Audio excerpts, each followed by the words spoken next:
السلام علیکم ناظرین، میں ہوں منصور علی خان، اپنے ڈیجیٹل چینل کے اوپر آپ کو خوش آمدید کہوں گا۔ ناظرین، سپریم کورٹ آف پاکستان کے اندر آج بھی الیکشنز کے حوالے سے وہ جو 3 رکنی بینچ بنا ہے اس کے کیس کی جو ہے وہ دوبارہ آج سماعت ہوئی ہے۔ اس ویلاگ کے اندر میں آپ کو تفصیل سے بتاؤں گا کہ سماعت کے اندر کیا کچھ ہوا ہے اور یہ کیس کی جو ڈائریکشن ہے وہ جا کس طرف رہی ہے، ذرا اس کو انالائز کرنے کی ضرورت ہے۔ لیکن اس سے پہلے کچھ اور خبریں ذرا شامل کر لیں۔ پاکستان تحریک انصاف کے لیے ایک بہت بڑا شاکر آیا ہے، کافی پریشان کن خبر ان کے لیے ہے۔ وہ خبر کیا ہے وہ بھی آپ کے ساتھ شیئر کرتے ہیں، لیکن اس سے پہلے خبر ہے جناب کہ پاکستان نے روس کے ساتھ جو ہے طے پانے والے ایک تازہ معاہدے کے تحت رعایتی نرخوں پر روسی خام تیل کی خریداری کا پہلا آرڈر دے دیا ہے۔ آج سے ایگزیکٹلی تقریباً 1 سال پہلے عمران خان صاحب اور پاکستان تحریک انصاف جو ہے وہ بار بار یہی کہتے تھے کہ جناب یہ دیکھیں روس سے سستا تیل ہمیں مل سکتا تھا، کیوں نہیں لے رہے، کیونکہ یہ امریکہ کے غلام ہیں اینڈ آل دیٹ۔ بہرحال اب وہ پروسیس جو ہے وہ اب شروع ہو گیا ہے اور یہ باقاعدہ طور پہ آرڈر جو ہے وہ دے دیا گیا ہے۔ مصدق ملک صاحب نے جو ہے وہ اس پیش رفت کی تصدیق کی ہے۔ انہوں نے کہا کہ روس سے آنے والا پہلا کارگو مئی میں کراچی بندرگاہ پہ لنگر انداز جو ہے وہ ہو جائے گا، یعنی مئی کے اندر یہ تیل پہنچنے والا ہے۔ پاکستان روس سے ریفائنڈ فیول نہیں بلکہ صرف خام تیل خریدے گا۔ اگر لین دین کا پہلا مرحلہ بآسانی طے ہو جاتا ہے تو توقع ہے کہ روس سے آنے والی یہ درآمدات یومیہ 1 لاکھ بیرل تک بھی پہنچ سکتی ہے۔ تو اب یہاں سے سلسلہ جو ہے وہ اس کا آغاز ہو رہا ہے۔ اب آ جائیں گے اس خبر کی طرف جو پاکستان تحریک انصاف کے لیے بڑی پریشان کن ثابت ہوئی۔ بغاوت ہو چکی تھی، یہ تو ہم نے آپ کو بتایا تھا کہ پی ٹی آئی کے اندر بغاوت ہو چکی ہے، ایک فارورڈ بلاک جو ہے وہ بن چکا ہے۔ اب ہوا کیا کہ کل رات کو چودھری انوار الحق، یہ بیسکلی پہلے اسپیکر تھے اسمبلی کے، کشمیر کی آزاد کشمیر اسمبلی کے اسپیکر تھے، وہ جناب کل رات کو بلا مقابلہ وزیر اعظم منتخب ہو گئے ہیں آزاد کشمیر کے۔ کاغذات نامزدگی جمع کرانے کا وقت 12:40 سے 12:55 تک کا تھا، تاہم مقررہ وقت اسپیکر اسمبلی کے مقابلے میں کسی امیدوار نے کاغذات نامزدگی جمع نہیں کروائے۔ تاہم بلا مقابلہ انتخاب کے بعد بھی ووٹنگ کا عمل ہوا اور چودھری انوار الحق کو 52 کے ایوان میں 48 ووٹ جو ہے وہ ملے، جو آزاد کشمیر قانون ساز اسمبلی کا سب سے بڑا مینڈیٹ ہے۔ اب یہ بڑی انٹرسٹنگ بات ہے کہ یہ سب سے بڑا مینڈیٹ ہے اور یہ آزاد کشمیر کے اب 15ویں وزیر اعظم جو ہے وہ منتخب ہوئے ہیں۔ اب اس میں جو خبر ہے کہ یہ ہوا کیا، اور مطلب اس کے اندر جو ہے وہ سب نے ہی ووٹ جو ہے وہ ڈالے ہیں۔ پی ٹی آئی کے اپنے اندر لوگوں نے بھی جو ہے وہ ان کو ووٹ ڈالے، اور جو اپوزیشن میں پہلے لوگ تھے پاکستان پیپلز پارٹی، مسلم لیگ نون، ان کی جانب سے بھی ان کے لیے ووٹ جو ہے وہ ڈالے گئے۔ تو دس از ویری انٹرسٹنگ، اور اس کے اندر یہ خبر، یہ انوار الحق صاحب کے بارے میں آپ کو یہ بتا دوں کہ یہ آزاد کشمیر کی سیاست کے یہ پرانے آدمی ہیں، پاکستان پیپلز پارٹی اور مسلم کانفرنس میں رہ چکے ہیں اور اب یہ تحریک انصاف میں شامل ہیں۔ بڑا ان کا سیاست کے اندر اثر و رسوخ ہے۔ ان کے بارے میں بتایا جاتا ہے سابق کور کمانڈر گجرانوالہ اکرام الحق کے بھائی ہیں اور مالی طور پر بھی یہ کافی سٹرونگ ہیں۔ اس سے پہلے بھی وہ وزیر اعظم کے مضبوط امیدوار تھے، لیکن پھر ان کو سمجھا بجھا کے جو ہے اسپیکر بنا دیا گیا تھا، اور جو سردار تنویر الیاس ہیں ان کو وزیر اعظم بنا دیا گیا تھا۔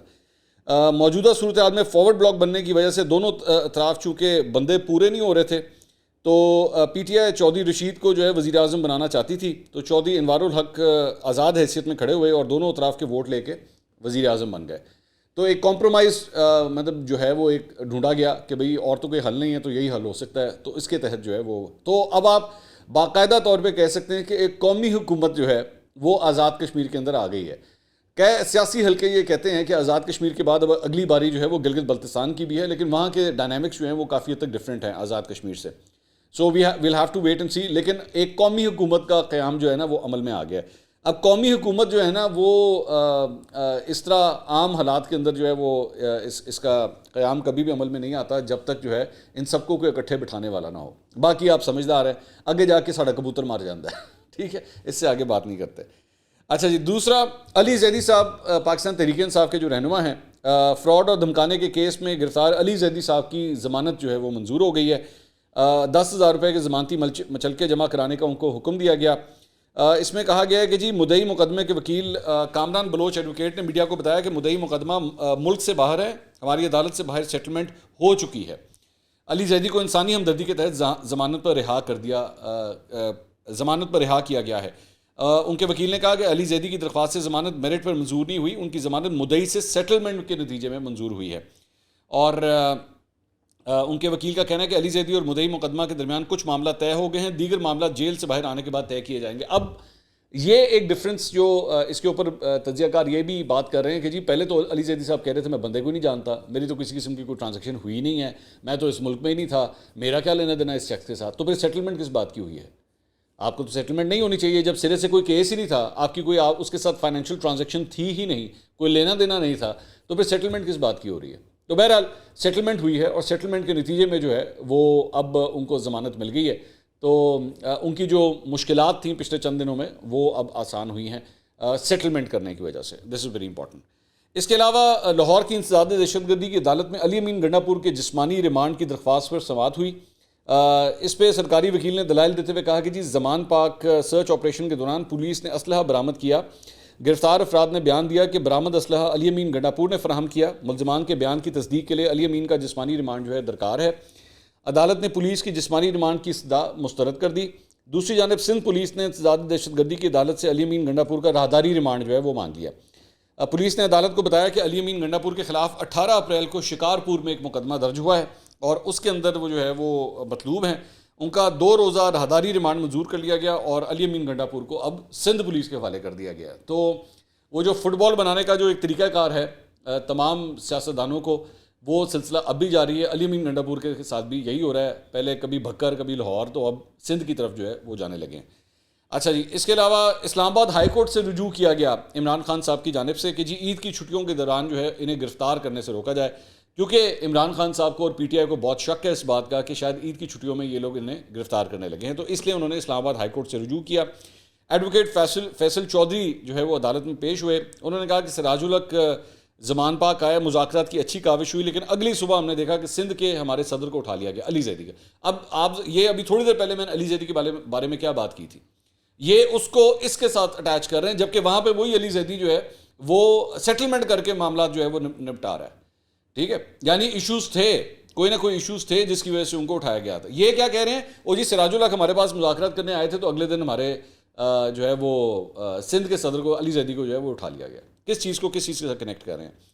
اچھا جی، اس کے علاوہ چیف جسٹس نے ریمارکس دیے کہ جی اس واقعے سے ظاہر ہے کہ ایک بیڈ ٹیسٹ پیدا ہوا ہے. فیصل چودھری نے کہا کہ ہمیں خدشہ ہے عید کی 5 چھٹیوں میں یہ پھر کوئی آپریشن کریں گے. چیف جسٹس نے ریمارکس دیے کہ مقدمات کی تفصیلات تو طلب کر سکتا ہوں میں، اور کوئی خالی آرڈر کیسے کروں. بعد ازاں عدالت عالیہ نے عمران خان کی درخواست پر حکومت کو نوٹس جاری کرتے ہوئے جواب طلب کر لیا اور عید کی چھٹیوں میں عمران خان کو ہراساں نہ کرنے کا حکم دے دیا. 27 اپریل کو جو ہے اب دوبارہ اس کی سماعت ہوگی. اس کے علاوہ ایک اور خبر جو ہے آج دنیا نیوز نے رپورٹ کی، اور وہ یہ تھی کہ جناب نون لیگ نے پنجاب میں 14 مئی کو شیڈول الیکشن کا بائیکاٹ کر دیا. یہ پنجاب میں ہونے والے الیکشنز کو بائیکاٹ کر دیا گیا ہے. اب یہ خبر جو ہے وہ صرف دنیا کے اوپر چلی، لیکن اس کا جو دوسرا رخ ہے جو نون لیگ کے ذرائع کی جانب سے یہ خبر آئی وہ یہ تھی کہ کسی امیدوار کو فی الحال ٹکٹ جاری نہ کرنے کا فیصلہ کیا گیا ہے.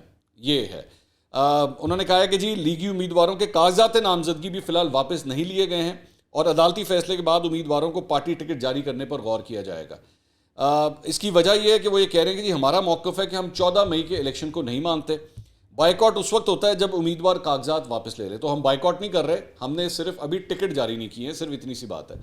تو دنیا نے البتہ اس کو یہ خبر چلائی کہ جی پنجاب کے الیکشنز کا انہوں نے بائیکاٹ کر دیا. خیر یہ تو وقت کے ساتھ جو ہے سچویشن کلیئر ہوگی. اب آ جائیے اس معاملے کے اوپر. سپریم کورٹ آف پاکستان میں جو کیس جو ہے وہ چل رہا ہے اور 3 رکنی بینچ جو ہے اس کیس کی سماعت کر رہا ہے. اس میں آج جب سماعت کا آغاز ہوا تو چیف جسٹس نے دعا کی کہ مولا کریم لمبی حکمت دے تاکہ صحیح فیصلے کر سکیں، ہمیں نیک لوگوں میں شامل کر اور ہمارے جانے کے بعد اچھے الفاظ میں ہمیں یاد رکھا جائے. چیف جسٹس کا کہنا تھا کہ سراج الحق کو خراج تحسین پیش کرتا ہوں، آپ نے نیک کام شروع کیا، اللہ اس میں برکت ڈالے، عدالت اس نیک کام میں اپنا حصہ ڈالے. آپ کو یاد ہے کہ سراج الحق صاحب نے جو ہے ایک انیشیٹ کیا تھا اس پروسیس کو کہ جی سب کو جو ہے اکٹھا ٹیبل پہ بٹھایا جائے، یہ اس کا ذکر ہو رہا ہے. پی ٹی آئی کی جانب سے شاہ محمود قریشی آج عدالت میں پیش ہوئے، جن سے چیف جسٹس نے پوچھا کہ جی کیا آپ عدالت کی تجویز کی حمایت کرتے ہیں کہ مذاکرات ہو جائیں، آپس میں معاملہ حل ہو جائے. شاہ صاحب نے کہا کہ جی عدالت کے ہر لفظ کا احترام کرتے ہیں، ملک نے آئین کے مطابق ہی آگے بڑھنا ہے، ہمیشہ راستے نکالنے اور آئین کے مطابق چلنے کی ہم نے کوشش کی ہے. شاہ صاحب نے کہا جی قوم نے آپ کا فیصلہ قبول کیا ہے، دیکھتے ہیں کہ حکومت کا کیا نقطہ نظر ہے، ہماری جماعت آئین کے تحفظ پر آپ کے ساتھ ہے. شاہ خاور صاحب جو درخواست گزار کے وکیل ہیں، انہوں نے کہا کہ بیشتر سیاسی جماعتوں کی قیادت عدالت میں موجود ہے، مناسب ہوگا عدالت تمام قائدین کو سن لے، جمہوریت کی مضبوطی کے لیے ضروری ہے الیکشن ایک ہی دن ہو.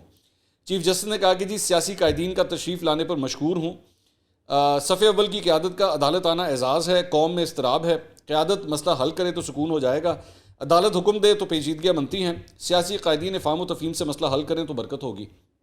چیف جسٹس نے کہا کہ وزارت دفاع کا بھی یہی صدا ہے کہ الیکشن ایک دن میں ہوں، اور درخواست گزار بھی یہی کہہ رہا ہے کہ ایک ساتھ الیکشن ہو۔ اٹارنی جنرل نے یہ نقطہ اٹھایا لیکن سیاست کی نظر ہو گیا۔ انہوں نے مزید کہا کہ فاروق شنائک بھی چاہتے تھے کہ لیکن فاروق شنائک بھی چاہتے تھے لیکن بائیکاٹ ہو گیا۔ اخبار کے مطابق پیپلز پارٹی کے قائد بھی مذاکرات کو سراہتے ہیں، مسلم لیگ نون نے بھی مذاکرات کی تجویز کو سراہا ہے۔ فاروق شنائک نے کہا کہ حکومتی سیاسی اتحاد کا مشترکہ موقف ہے کہ 90 دن میں انتخابات کا وقت اب گزر چکا ہے، عدالت 2 مرتبہ 90 دن سے تاریخ آگے بڑھا چکی ہے، سیاسی جماعتیں پہلے ہی ایک ساتھ انتخابات کا کام کر چکی ہیں۔ فاروق شنائک نے مزید کہا کہ ہماری کوشش ہوگی کہ ان مذاکرات سے سیاسی اتفاق رائے پیدا ہو، الیکشن جتنی جلدی ممکن ہو ایک ہی دن ہونے چاہیے۔ انہوں نے کہا کہ ہم چاہتے ہیں کہ کسی ادارے کی مداخلت کے بغیر الیکشن ہونے چاہیے۔ وہاں پہ خواجہ سعد رفیق مسلم لیگ نون کی جانب سے آئے ہوئے تھے، انہوں نے کہا کہ جی ہم قیادت کے مشورے کے بعد آپ کے سامنے آئے ہیں، ملک میں انتشار اور اضطراب نہیں ہونا چاہیے، یقین رکھتے ہیں کہ ایک ہی دن الیکشن ہونے چاہیے۔ انہوں نے کہا کہ ہم مقابلے پر نہیں مکالمے پر یقین رکھتے ہیں، ہم سیاسی لوگوں کو مذاکرات کے ذریعے حل نکالنا چاہیے، ہم نے عید کے بعد اتحادیوں کا اجلاس بلایا ہے، اپوزیشن کے ساتھ بات کرنے کے لیے تیار ہیں، ہم جو میڈیا پر بات کرتے ہیں وہ اصل میں ایسا نہیں ہوتا۔ چیف جسٹس نے کہا کہ اس میں کچھ کردار سوشل میڈیا کا بھی ہے۔ چودھری شجاعت کی ہدایت پر طارق بشیر چیمہ صاحب مسلم لیگ کاف کی طرف سے عدالت میں پیش ہوئے تھے، انہوں نے کہا کہ پہلے دن سے مذاکرات کا عمل شروع ہو، ملک میں ایک دن میں الیکشن ہونا چاہیے، یہ بہت سے اختلافات کو ختم کر دے گا، یقین دلاتا ہوں کہ ایک دن الیکشن کرانے کے مطالبے کی حمایت کرتے ہیں، آپ فیصلہ کریں گے تو اس پر تنقید ہو سکتی ہے لیکن اگر ہم کریں گے تو پھر سب کے لیے بہتر ہوگا۔ قمر زمان قاہرہ نے کہا کہ جی ہماری جماعت کی کوشش تھی کہ اس ہجان کو ختم کیا جائے، پہلے ہم اپنی پارٹی اور پھر اتحاد میں شامل قیادت سے ملے، جبکہ کل اپوزیشن رہنماؤں سے ملاقات کی۔ ایم کیو ایم کی جانب سے صابر قائم خانی وہاں پہ موجود تھے، انہوں نے موقف اختیار کیا کہ جی مسائل کا حل بات چیت سے نکالا جائے، ملک میں انتخابات ایک دن میں ہوں تو بہتر ہوگا۔ پی ٹی آئی کی نمائندگی کرتے ہوئے شاہ محمود قریشی نے کہا کہ جی پارٹی کا نقطہ نظر پیش کر چکا ہوں، ایک سیاسی پہلو ہے، دوسرا قانونی، آئین 90 روز کے اندر انتخابات کرانے کے حوالے سے واضح ہے، کسی کی خواہش کا نہیں، آئین کا تابع ہوں۔ سپریم کورٹ نے انتخابات کے حوالے سے فیصلہ دیا لیکن عدالتی فیصلے پر عمل درآمد میں رکاوٹیں کھڑی کی گئیں، عدالت نے بردباری اور تحمل کا مظاہرہ اور آئین کا تحفظ کیا، تلخی کے بجائے آگے بڑھنے کے لیے آئے ہیں، سیاسی قوتوں نے مل کر ملک کو دلدل سے نکالنا ہے جس کا آئینی اور جمہوری راستہ انتخابات ہی ہیں۔ اس کے بعد جو ہے وہ شیخ رشید صاحب بھی آئے، انہوں نے کہا کہ جو بھی آپ فیصلہ دیں گے قبول ہوگا، ایسا نہ ہو کہ مذاکرات میں چھوٹی اور بڑی عیدیں ایک ساتھ ہو جائیں۔ انہوں نے عدالت سے کہا کہ ساری قوم آپ کو سلام کرتی ہے، سیاسی شخصیات کبھی ڈائلاگ سے انکار نہیں کرتی، آج ایک سیاسی جماعت نے اس کارروائی کا بائیکاٹ کیا ہے، یہ جے یو ایف اے کی بات ہو رہی ہے، جے یو ایف اے نے جو ہے وہ آج اس عدالتی کارروائی کا بائیکاٹ کیا ہے۔ بلاول بھٹو زرداری مولانا فضل الرحمان سے ملے تھے، انہوں نے ان کو بہت کنونس کرنے کی کوشش کی تو انہوں نے کہا جی ٹھیک ہے آپ نے اگر کرنے ہیں مذاکرات تو آپ کیجئے، میں آپ کی راہ میں رکاوٹ نہیں ہوں لیکن میں اس پروسیس کا حصہ نہیں بن سکتا، اور اس وجہ سے انہوں نے اس عدالتی کارروائی کا بائیکاٹ کیا ہے۔ اچھا، اب اس کے اندر ایک اور جو ایلیمنٹ ہے وہ یہ ہے کہ ایک تو یہ مذاکرات کس بات کے ہو رہے ہیں، کیونکہ فیملی کورٹس کے اندر میں نے پہلے بھی یہ بات کی تھی کہ فیملی کورٹس کے اندر ڈائیورس کے کیسز ہوں، جائیدادوں کے سیٹلمنٹ کے کیسز ہوں، یا جس طرح بھی تھوڑی دیر پہلے علی زیدی کا ہی ذکر ہم نے کیا تھا کہ جناب آپس میں پیسوں کے لین دین کا معاملہ تھا تو چلیں جی دونوں پارٹیز میں آپس میں سیٹلمنٹ ہو گیا، یہاں پہ تو الیکشن کرانے کی بات ہو رہی ہے، اور اگر یہاں پہ کوئی آئینی اور قانونی خلاف ورزی ہو رہی ہے تو اس کو سیدھا سیدھا سزا دینی چاہیے۔ یہ مذاکرات کا جو ایک روٹ جو نکالا گیا ہے یہ میری سمجھ سے باہر ہے کہ یہ کس طرح نکل سکتا ہے اس ساری چیز کے اندر۔ اچھا، دوسری بات یہ کہ اس کے یا تو دو ہی پہلو ہیں کہ چیف جسٹس کو بھی شاید اس بات کا اندازہ ہو گیا کہ یہ سسٹم جو ہے نا میری بات نہیں مان رہا، میں بار بار آرڈر کر رہا ہوں میری بات نہیں مان رہا، اب یا آپ اس کو یہ کہہ سکتے ہیں کہ جناب یہ فیس سیونگ ہو رہی ہے اور کسی طرح جو ہے بیچ کا حل نکالنے کی کوشش ہے۔ اگر ایسا ہو رہا ہے تو یہ وہ تو نہیں ہے جو عمران خان صاحب چاہتے تھے، کیونکہ عمران خان صاحب تو یہی کہتے تھے کہ جناب 90 دن میں الیکشن ہونے چاہیے اور اگر نہ ہوئے تو میں سڑکوں کے اوپر ہوں گا، تو ویسا تو نہیں ہو رہا۔ تو آئی ڈونٹ تھنک کہ اس سارے پروسیس سے عمران خان صاحب جو ہے نا وہ زیادہ خوش ہو رہے ہوں گے سارا کچھ دیکھ کے جو کچھ بھی ہو رہا ہے۔ البتہ چیف جسٹس نے اینڈ میں جو ہے وہ ریمارکس دیے کہ جی عدالت اپنا 14 مئی کا فیصلہ واپس نہیں لے گی، انہوں نے کہا ہے یہ، اور کسی نے عدالتی فیصلہ چیلنج نہیں کیا، عدالتی فیصلے کو نظر انداز نہیں کیا جا سکتا، عدالتی فیصلہ واپس لینا مذاق نہیں ہے کیونکہ عدالتی فیصلہ ہٹانے کا طریقہ کار ہے، اور وہ 30 دن بھی گزر گئے، آج ظہر کے بعد پیش رفت سے آگاہ کریں گے، اس کے بعد 4 بجے تک جو ہے وہ یہ سماعت ملتوی کر دی گئی۔ تو اب ان کو یہ کہا گیا کہ جی آپ مذاکرات کریں، تو ہو سکتا ہے کہ کل تک بھی جو ہے وہ اس معاملے کو جو ہے وہ کھینچ کے لے جائیں، لیکن تلوار جو ہے وہ سر کے اوپر لٹک رہی ہے حکومت کے کہ جی پی ٹی آئی کے ساتھ بیٹھ کے مذاکرات کریں اور ڈیسائیڈ کریں کہ الیکشن کب ہونا ہے۔